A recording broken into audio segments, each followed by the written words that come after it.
TV serial Kumkum Bhagya में प्रार्थना पर शिवांश के प्यार का बुखार ऐसा चढ़ा है कि उसे ये भी ध्यान नहीं है कि वो कहाँ है या उसे चोट लग सकती है। पूजा के दौरान प्रार्थना डेकोरेशन कर रही होती है मेन गेट पर और उसका ध्यान शिवांश पर जाता है और बस वो उसी को ही देखती रह जाती है।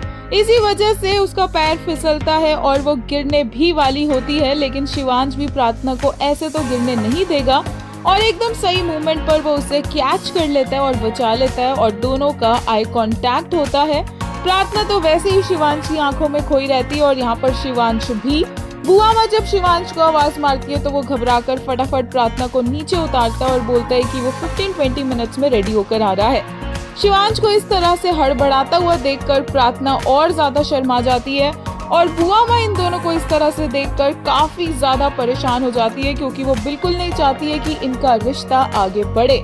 पूजा के दौरान भी शिवांश के साथ बैठती है प्रार्थना। शिवांश प्रार्थना की मांग में सिंदूर भरता है, लेकिन इस पूजा में विघ्न भी आते हैं और पंडित जी बोलते हैं कि वो अपशगुन है, लेकिन प्रार्थना यहाँ पर सब कुछ सॉर्ट कर लेती है। लेकिन फिर भी अपशगुन तो होना ही है, क्योंकि होने वाली है सोनालिका की एंट्री। पूजा में ही वो आएगी और इतना ज्यादा वो शोर मचाते हुए आएगी क्योंकि शिवांश से उसे ये सब एक्सपेक्टेड नहीं था और प्रार्थना को आते ही वो शिवांश के साइड से हटाएगी, उसे धक्का दे देगी और शिवांश भी कुछ नहीं कर पाएगा।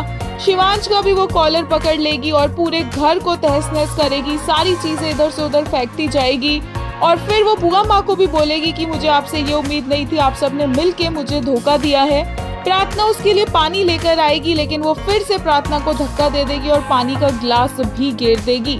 अब ऐसे में प्रार्थना और शिवांश के रिश्ते का क्या होगा वो देखना इंटरेस्टिंग होगा, क्योंकि सोनालिका का ये बर्ताव देखकर बुआ माँ को जरूर आइडियाज आएंगे शिवांश और प्रार्थना को एक दूसरे से दूर करने के, क्योंकि इन दोनों की नजदीकियां बुआ माँ को बिल्कुल भी पसंद आ रही नहीं है।